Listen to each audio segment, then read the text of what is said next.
Hello, everybody, and welcome back to the Beacon Way podcast. I'm your host, Adrienne, and I have the honor today of being joined by Josh. And I'm going to let him introduce himself in just a second, but I'm really excited about this episode because we're going to get into all things podcast and video related today.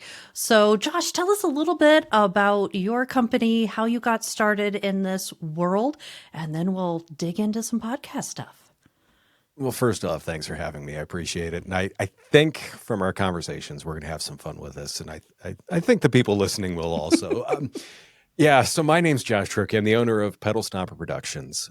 We do photo, video, and podcasts, and it's all geared towards business marketing. It's all about making sure people are creating the right content for the right reasons.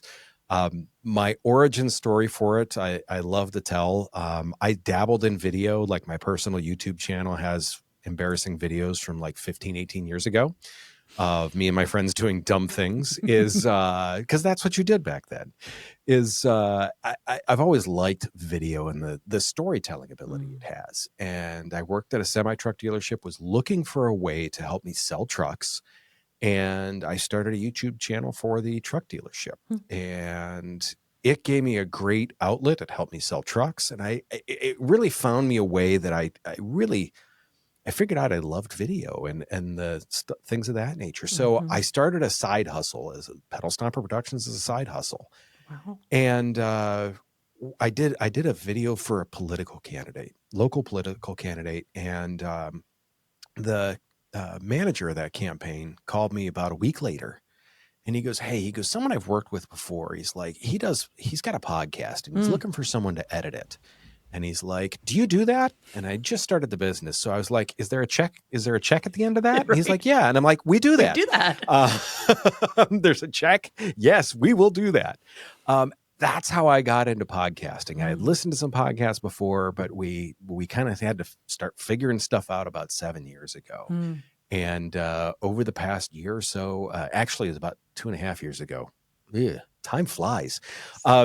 We really hit the accelerator on the podcasting because we saw an opportunity with it. And I have absolutely loved it ever since. Wonderful. That's a great origin story. I love that. Thanks. So as video becomes a bigger and bigger part of our world, it's gotten to the point, even though our clients don't always want to hear it, where video has to be a cornerstone of our marketing, just because that's what consumers are consuming. So what are you seeing in your podcast world and your video world around the importance of video and how it's changing things for your clients? It's interesting. So many people are doing just video without the thought behind it. And it's that thought that you need to put in initially. Right. The example, whether it's podcasting or just a regular video, I always equate it to painting a room. And anyone that has painted a room realizes the end result is not the paint, it is the prep. Did you spend time cutting it in? Did you spend time masking it off? Did you spend time washing the walls? If you did those things, you will probably have a good paint job. If you walk in the room, pop the lid off, and spin around with a can of paint, it's probably not going to look all that good. So it's the preparation that people put into it is the big differentiator. I mean, everyone's doing video now. And those of you that aren't, you need to be like the cool kids, peer pressure. If you don't do it, you won't be cool. But really, it's as everyone's doing video, the differentiator is making sure you're doing video with intention. Have a reason behind it, have a goal behind it, be doing something with it other than just, hi, video. Great. Okay, post it. I love that. I love that. So yeah, we're seeing a lot. I know, we do a lot in the mental health and behavioral health space, and a lot of people, there's a lot of resistance to doing video. People are uncomfortable, similar to getting your headshot done, but that much more intense. People don't like the way they look on camera. They don't like the way they sound on camera. And I will be the first to admit, I do not edit my podcasts because I will nitpick them to death and not be happy with any part of it. So I have people I trust, and I'm like, you edit the podcast, you say what's good, and I trust you because I get it. I will nitpick it to death. I will not like this and not like that. And it's fine. Everybody else is like, you're crazy. But so I get some of the hesitation. How do you help people? How do you encourage people to kind of overcome some of those resistance pieces to seeing themselves on camera, to being on camera, that sort of thing? What are some tricks that you found that are helpful? The first thing that the biggest unlock for me was when I completely lost all of my dignity. As soon That's as all the encouraging dignity for went away, everybody. it went no. To me there's a couple of just base things, and one is the things that you're nitpicking, no one else cares about. True. Just realize it. I mean, there may be one or two people that are nitpicking that, but they don't matter. They just don't matter. Right. The one or two that are. What makes being on camera so tough for most people, like if I'm in here recording a monologue and I'm looking at that camera, it is just this blank glass eyeballs staring at me. Right. I know a lot of people that public speak that can't be on camera because when you public speak, you get a reaction from the audience. Absolutely. You see someone nod, you see someone smile, or you hear that, huh? You know that you can change course or do more of one thing or the other. When you're looking at that empty glass eyeball, you're like, you tell the joke and you're like, I hope that landed. Right. It's the number one unlock that I've told people is picture your ideal customer is inside that camera. And make sure that you realize that they're acknowledging what you're doing. They're smiling, they're nodding. Picture them doing that. That to me has been the biggest unlock to get people to feel and act better on camera. From an aspect of them being like nervous about it or feeling like, hey, I'm inadequate. The funny thing is like we're podcasting experts, you're marketing experts, but at times we still feel that imposter syndrome. Absolutely. When you do something like all the time, you are an expert and people want to hear that information from you. I recently had a guest on my podcast. The gentleman is developmentally disabled, and unbelievably charismatic. And I mean, you can still very much tell there are certain traits there. In the same sense, he goes, so many people have a lot of information, but no one has your story. No one presents information the same exact way that you do. And he goes, so yes, get on video, get the podcast out, because people want to hear your specific story. People want to hear you talk. You may not feel it, but people do. Yeah, that's really insightful. I love that. Well, and I think one of the best tips that I was given when we started doing ours was like, just keep doing it. Like, it's going to feel awkward at first. It just is. Every time you do something new, you're going to be awkward at it, more than likely. And there's a quote, I don't know who said it, but it's like, get comfortable with being uncomfortable, or have the courage enough to be uncomfortable at something new. Because once you do it for a while, it becomes comfortable. It becomes something that is second nature and you don't think about it quite so much. But getting over that hump is not always easy, and it's a different time frame for everybody. But I always say it doesn't mean it's going to be easy, but it is going to be worthwhile once you get on the other side of that hump. But I mean, it took me months to get to, I think, to that point of doing these like regularly where I'm going, okay, I feel like I can be myself now and kind of move and not feel like I have to be the rigid, person in front of the camera sort of thing. Or even to the point where I could use my hands again and not knock the mic over. That was a fun one that I did a few times because I don't think I could talk if my hands were tied behind my back. Same. But the amount of times I'm like, boom, hit the mic or knock it over completely. And so that became then a fear thing next time I did it where I'm like, okay, I can't move. I'm going to knock the mic over. But doing it enough now, I know how much distance I need to be away from the mic. I can talk out here and not do this and hit the mic. but that took some practice.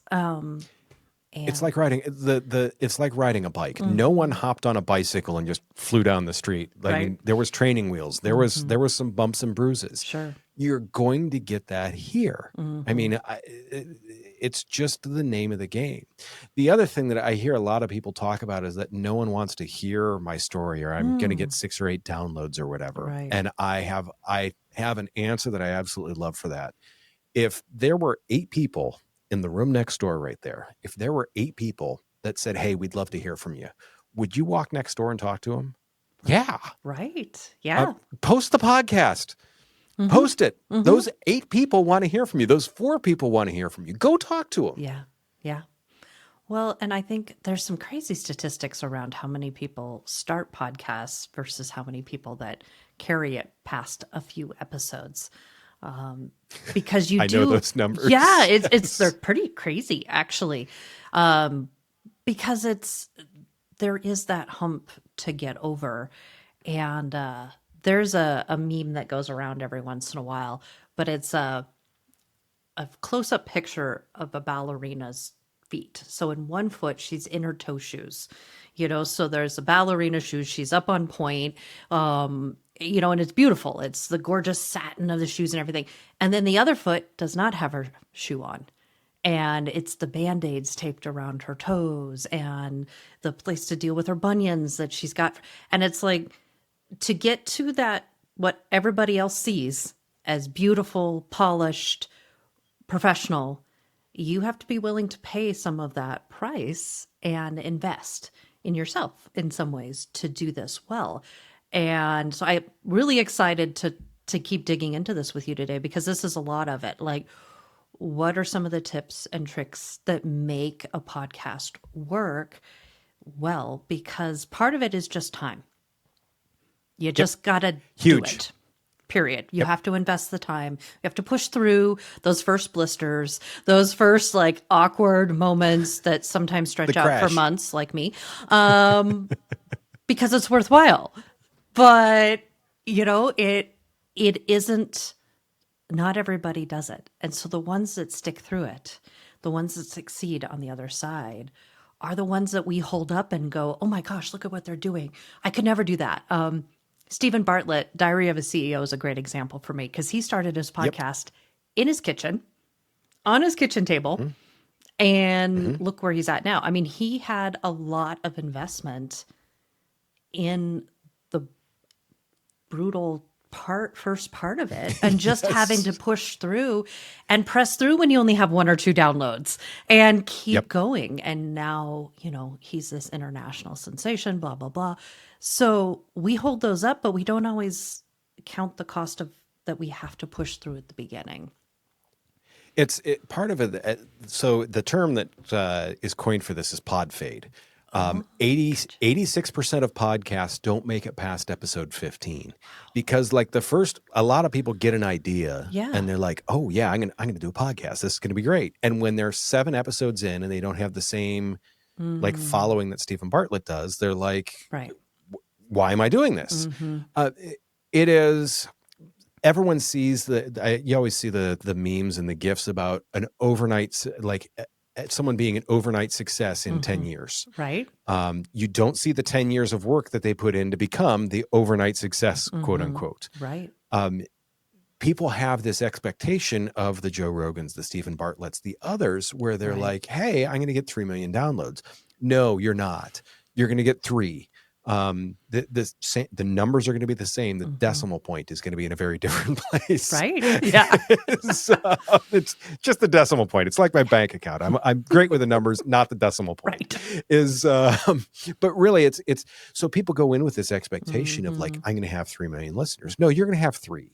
So people go in with bad expectation, or the wrong expectation, and then they go in with the wrong idea of how it's going to go. So they think it's this rapidly building, I'm going to be the overnight success story. And they don't realize the amount of work that goes into it. I lift weights. I remember like certain stages of my weightlifting journey where I was like, oh, I can do that. Wow. And Yeah. that was a big deal. And I Right. look back on that now, and now I'm doing that for 20 reps. And it's like, Right. oh, okay. But it's once again, it's because that work has been put Mm-hmm. in over time. Right. And it has to be intentional also. It's not just, what the hell are we going to talk about today? Yeah. Um, it's got to be directed. It's got to be, where are we going? And it's got to be, what is the purpose behind this? Because if your Mm-hmm. podcast doesn't have a purpose, it's just you sitting on the microphone and yammering on. Right. Well, that kind of ties back into your point earlier of being intentional about the Yep. podcast. So, what are some ways that people can come up with good themes, and how do they be really intentional with the way that they do the podcast, even maybe how they're coming up with their topics? I always tell people, like, first off, what do you want it to accomplish? It's Mm. like anything else in marketing. Like, you don't just say marketing. Yeah. What is this chunk of marketing trying to accomplish? Are we trying to Hmm. drive traffic? Are we trying to do, what are we trying to do here? Right. Your podcast should always come from a giving place. I'm Mm. here to educate. I'm here to give people things. If I you love give that. them things, they will give you stuff back. But Hmm. you can't ask people to do stuff. You have to give them stuff, and then they will naturally give that stuff back. Hmm. The structure is the other thing that so many people lose their way on. Mm. And the show that I always go back to is The Price is Right. Because we've all been sick and we've all sat around and watched The Price is Right. Fair. Yep. Drug Yeah, induced yeah, haze from the NyQuil or right. whatever. Right. Yes. Exactly. So and I mean, but other than like it going from Bob Barker to Drew Carey, there was one host before Bob Barker. That show is like the longest running, like, same Hmm. show. It's been on for like 50 plus years, or like 60 years now. And exactly the structure of it. Hmm. Each time the structure is going to be the same. Hmm. Now, the people that come up, they're different. The prices are different. Hmm. Granted, there's always $1, Drew. Always. There's always that one guy. That one guy. Yes. But the prizes are different. And those are the educational pieces. Hmm. But you've set things up to be, I mean, if The Price is Right suddenly started asking questions instead of just prices, you'd be like, what happened to my show? Right. So it's setting it up with that intention and those guardrails, but you have to start with, what are we trying to accomplish? Mm. How are we going to accomplish this? And then what's the structure Hmm. that we are going to use to do that? Hmm. If you don't have those things in place, you end up with the where your podcast starts to wander around. Hmm. You end up pod drift, and that's where you start talking about one topic, and suddenly, I mean, we could start talking about marketing and then suddenly end up on fishing. You're like, how the hell did we, in 4 episodes, we got from one place to the other? How did this Right. happen? Yes. Right. So it's making sure that you've got those anchor points. Hmm. The class I teach, I literally, they walk out with this guide that I say, you look at it before every episode. Why are you doing this? Mm. Who is your exact target audience? Mm. And what are they supposed to get from this? It should be close to the same answer every time. That's beautiful. I like that. Because yes, it's very easy for your message to drift. I think it's Yes. way too easy, which is funny for us because off camera we will drift through every topic on the books probably. Yes, we will. Yes. And but podcasts can do the same thing. Right. It is very easy for someone to say, oh, as a side note, there's this. And suddenly you're half an hour into a 15-minute podcast and you're talking Mhm. about something totally irrelevant. And you're like, either A, my editor's going to be like Yeah, doing right. that to me, or I'm just going to have a long, bad podcast. Hmm. Yeah, definitely. So, what are some tools that you recommend for people, whether they're doing, especially, I think there's a lot of people doing, internet's allowed us and programs like Riverside and Zoom and whatnot have allowed us to do remote podcasts like you and I are doing today, which I love because you're in Ohio, I'm in Nevada, and we can still get on and do this. So, whether people are doing like remote podcasts or we can touch base next on what to look for in a podcast studio. But if they're going to do it at home, what are some of the tools and things that you're kind of like, this is a must have? If you don't do anything else, do this. I just get the basics right. A quiet room, a decent mic, and put your camera in the right position. We always say like camera should be pretty close to eye level. I just consulted with a therapist whose his camera was way down low. Oh. And I'm like, you are and he did telehealth. Okay. And I'm like, you're intimidating as hell, because he's like looming over the camera. Oh yeah. And he changed his camera position, and he's like, yeah, he goes, my clients like saw me totally different after this. And I'm like, yeah. So right. it's getting those basics right. Don't have a window behind you. Have a light in front of you. Don't have a window behind you. Be fairly close to the microphone, and you are going to be ahead of 99% of the people out there. Just a couple of little basics right. And the problem is those aren't the fun things. Buying the gear, like I'm going to buy an expensive camera. Fun. Yes. I unbox it. I set it up. Yes. And then how come I look like hell? It's an expensive camera. Right. Yeah. It's because it's looking up at you, or it's looking down at you. One of those things. And once again, we see, I have joked all the time that growing up, we had 60 Minutes on at Sunday night. Oh, yes. And remember when they were protecting someone's identity, they would shine the light from behind them. So the person would be dark. They'd be like their voice would be scrambled. Why are you hosting your podcast like that, people? The other one I get is like, you can see there's a little bit of distance between me and this wall behind me here. And the wall has, like, much like yours, there's something to it. It's not detracting from you. There's something interesting to it. How many times have you hopped on a meeting and you see someone sitting in a room, they're sitting directly against the wall, and you're like, are you in a closet? And I always want to be like, blink twice if you're being held against your will. Just because they're like, they're backed in this room, and they're like, yeah. So it's once again, it's having a background that is, the background shouldn't be the focus, but the background should be interesting. Right. Yeah. Have some light in front of you, camera at eye level, decent microphone. You're ahead of 90% of people anyways. And that stuff carries over into the Zoom meeting that you're having. Yeah. So when you show up, if you're the business owner and you're talking to your employees, you present well to your employees. If it's a sales call, boy, is it nice to not sound like you're talking into a toilet.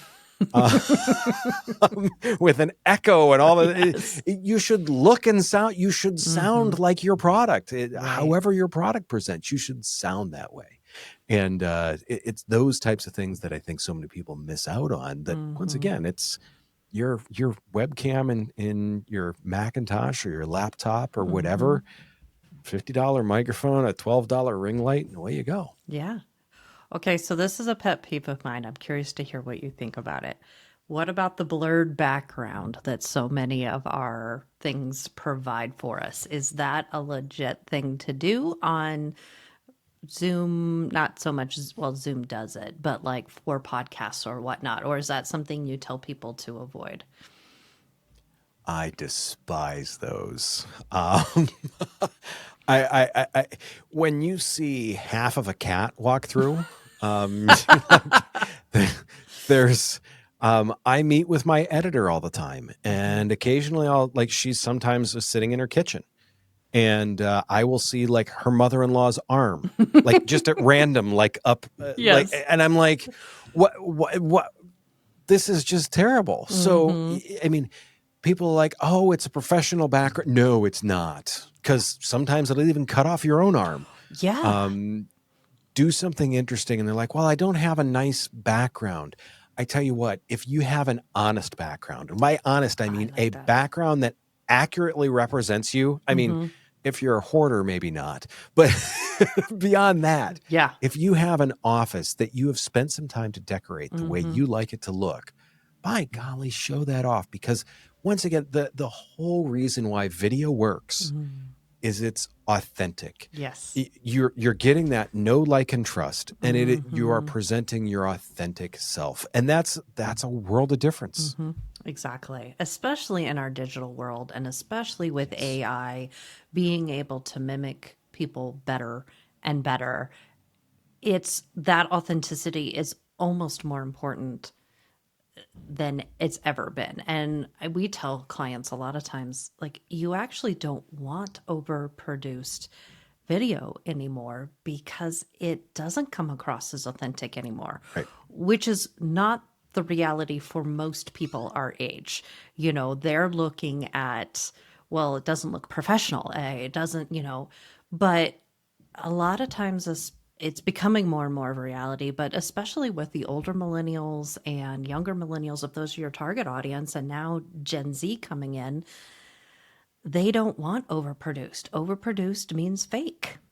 And so they Well, don't want to move, something doing this, but right. they don't want it overproduced. And so like you said, your background, if you're into Star Wars and you have Star Wars everywhere. I did a guy who was one time, and we did a podcast with him, and he was really into Funko Pops.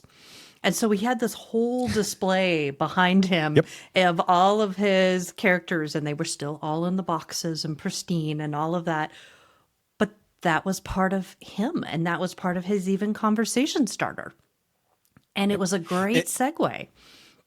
It should accurately represent you. And what's interesting is we find some people are making the mistake of, like, when they say it doesn't need to be overly polished or overly professional. Mm-hmm. I agree with that statement. You don't necessarily need to come into our studios here.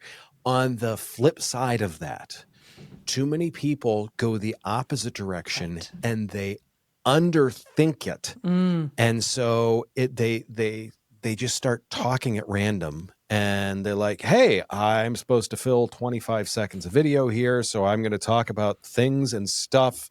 And what about the things? And more. Okay, bye. Yeah. And it's once again, it's underthought, and there's Mm-hmm. no message. Right. There's no call to action. Mm-hmm. There's nothing accomplished. All Right. they've done is yammer on. To me, we always tell people, if you are creating a video, a blog, an email, someone is giving you their time, their most Mm. valuable resource. Give them a value for it. If it Love it. doesn't have something actionable, educational, or, I mean, if it's not actionable or educational, shut the hell up. Fair enough. Yeah. No, I love the emphasis on the intentionality behind that, because I think we as a marketing agency, when we really push video with our clients, I think they feel like the person you just described. Sometimes my marketing agency told me I'm supposed to do this, so I'm doing this. I don't know why, but I'm doing it. Okay, bye now. And, for us as a Yes. marketing agency, that's never the impression or the intent of what we're communicating. But I understand that as somebody whose part of my job is creating content that's a personal brand that reflects on my company. And there are days I have nothing to talk about. And there are days where I could talk on for hours. And so sometimes it's taking advantage of that moment when you do have something to talk about, and go ahead and record extra during that time for the days where you're just like, yeah, I kind of got nothing today. I'm always envious of the people or that can do, like, they'll commit to doing, I'm going to do some kind of video content every single day. And that sounds exhausting to me, but it's Say. amazing. Some of the people and some of it's the reality of, like, I don't really have much today, guys, you know? And sometimes that's okay and that's honest, but not the, like, yeah, I didn't really come up with anything. I didn't take the time to think through it. But I love that, respecting other people's time and understanding that is their most precious resource, and they are giving it to you. So what are you giving to them in exchange? If you're, and that's the problem, or that's the piece that means that you have to be intentional about it. And it's one Mm-hmm. of the reasons why we do, like, with a lot of the podcast stuff, is like, I can sit here and do a monologue into the camera for hours, and keep it reasonably interesting to someone even other than my mother is, but if you tell me to hold my cell phone up as a selfie, oh gosh, I'm Yeah. terrible at it. So for us from the podcast side, we can be very intentional about what we're going to say. We can be Right. very intentional about the questions that we're going to ask. Like we're trying to draw out certain answers. We're trying to draw out certain responses. And in doing that, we can then cut those up into those clips. So now we've got a week and a half worth. And I mean, it's the same reason, like I do actually have 4 or 5 of these shirts and I wash them occasionally I'm not wearing the same shirt like eternally. And if you look back about, I don't know, about a year and a half and 10 pounds ago, you'll see it is the same shirt. It just fits differently. But there's that structure that you can use with the podcast in order to get those smaller bits out. Right. Because like I said, I am terrible about just holding the cell phone up and being like, hey, everyone. I just, my brain is just like, dude, no. Yeah, absolutely. So if somebody's going to do a podcast studio like what you guys do, what are some of the really important things they need to look for in a podcast studio if they're going to go that route versus maybe their own office or home office? If someone is going to like go into and find and work with a studio, the biggest thing that I'm going to say is ask them how they help in the production. There are a number of studios in the area here, and they basically say, well, we've got someone that does the engineering for you. Okay. Do they help you with the show structure? Do they help you with figuring out like guests? Is this person a good guest? Is it someone that's going to help you post the podcast? Is it someone that's going to help you do the back end bits? Podcasting's like anything else. There's stuff behind the closed door that make it this polished thing. Right. And find someone that is going to be a partner with you in that is incredibly valuable because once again, we've done thousands of podcasts. We have screwed things up and we have learned lessons from those that you shouldn't necessarily have to learn. Right. I love the saying, a smart man learns from his mistakes. A wise man learns from the mistakes of others. Find someone that has made some mistakes that you can learn from. To me, that is the best advice in a studio. Anyone can set up cameras. Anyone can set up lights. We help people do it remotely all the time. So yeah, anyone can do that. It's that support. It's that engagement. It's that making sure that you're going down the right track. Yeah. Yeah. I love that. So we're kind of coming up on time today. So anything else on top of this that you would like to share with our audience out there? I mean, to me, I just want to reiterate, it is that go at it with a plan. And everyone thinks they're like, oh, hey, I've got a great idea for a podcast. You have typically a great idea for an episode. It may not be a great idea for a podcast. If you can't write out 10 separate episodes, you don't have a podcast yet. You have to get to the point where you can write out 10 separate episodes. As soon as you've got that, then you can start working on stuff. Because typically around like episode 7 or 8, you get an idea for episode 11 or 12 or 14 or whatever it is.